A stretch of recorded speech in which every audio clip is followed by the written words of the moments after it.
Hey guys, welcome to my channel. My name is Teho and I'm loving life in Zim. So guys, I was at the market today. I managed to get some fruits and vegetables that were in season. I got some mango. It's just so awesome to have a vegetable market locally. And guys, while I was out, I managed to get some ginger.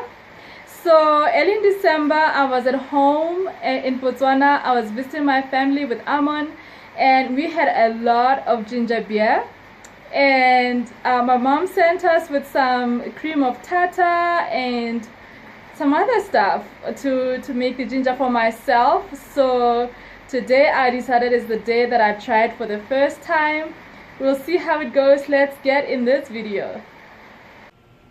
So I started first by preparing my pineapples. This was 2.5 pineapples. One was a medium one and one was a really small one.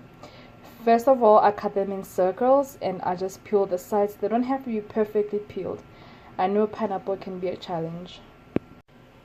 The next step is that I've cut my apple in quarters. I'm going to remove the core and put it together with the pineapple.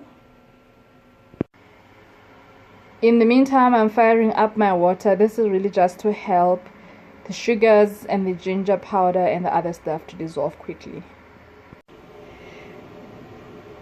These were 2 apples and I've decided to cut them right across.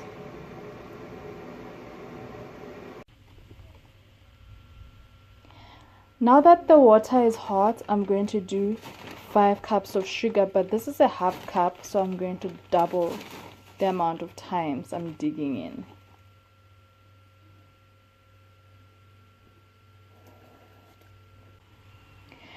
My 5 cups of sugar in. Next is the 6 tablespoons of ginger powder.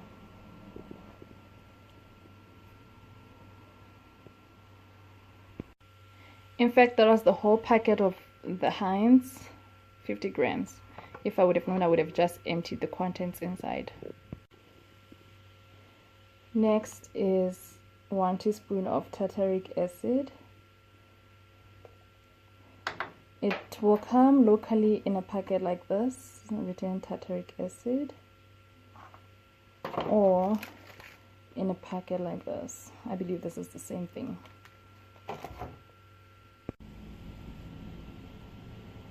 Next is 2.5 teaspoons of dry yeast. Sometimes you get it in a packet like this, and sometimes you get them in small little packets that are ready to use. I know my mom uses bicarbonate of soda instead of dry yeast. I was looking for the bicarb of soda, but I realized that it's finished from baking, so hence I'm settling for the dry yeast. I don't know what measurements she really actually uses for anything. My mom, she knows how to make ginger by eye. She doesn't have any measurements. And now I'm just going to stir. I was almost using a wooden spoon. I'm trying to be gentle with the pot and not scrape the pot. I was going to use a wooden spoon, but I remembered doing home economics at school. They say that if you put a wooden spoon with yeast, it makes your bread to not rise. So I don't know if that would affect the ginger, because the yeast would evaporate. Anyway, I don't know the science of it, but you're not supposed, at some stages you're not supposed to touch with the palms of your hand because they are too warm, and also you're not supposed to touch with like a wooden spoon. So I'm gonna stir, and then I'm gonna leave so that the contents can dissolve and that the water can cool down before I add the fruit. I took a bottle of mazoe that we've just finished and cut it to create a funnel for myself.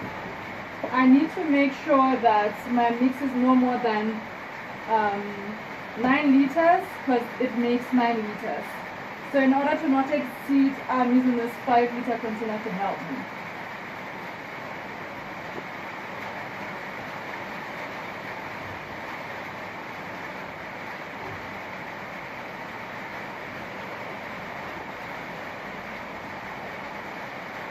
add 5 liters in here.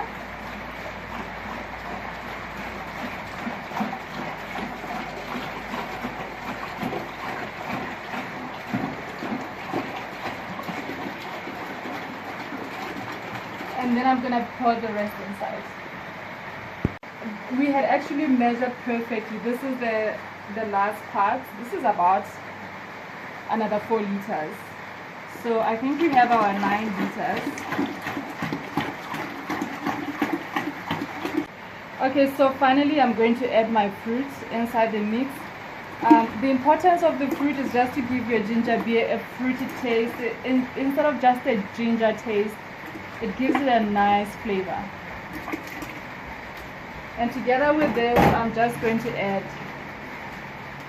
just a handful of raisin. And that's it. Usually the ginger is good by the second day, so we're going to let it sit, and then after the second day we can put it in the fridge, leave some to drink, and freeze some of it. Okay, so the importance of then freezing it is that if it continues to ferment, it becomes a proper ginger beer. But if you freeze it and stop the fermentation, then it's just a delicious drink.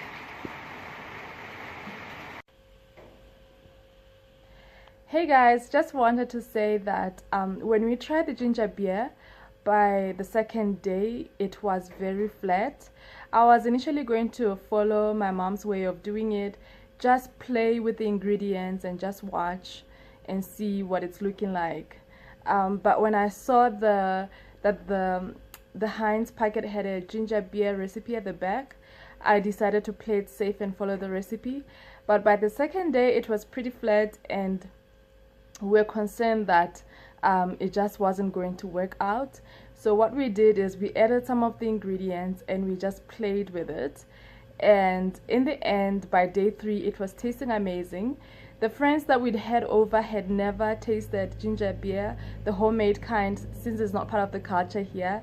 They were pleasantly surprised by the taste. They loved it. They kept going for more, and yeah, it was a hit. So yeah, I was pretty pleased with it. I'm going to be playing with the ingredients in the future and just try to do my own variation and try to make it better than I did before. So yeah. So I will do the recipe in the description box. I'll put everything that we added from the first time we tried it until we're now tweaking it. I'll put the ingredients so that if you want to make it for yourself, you make it better than what's on the packet. If you've enjoyed this video, please like, share, and subscribe. Cheers!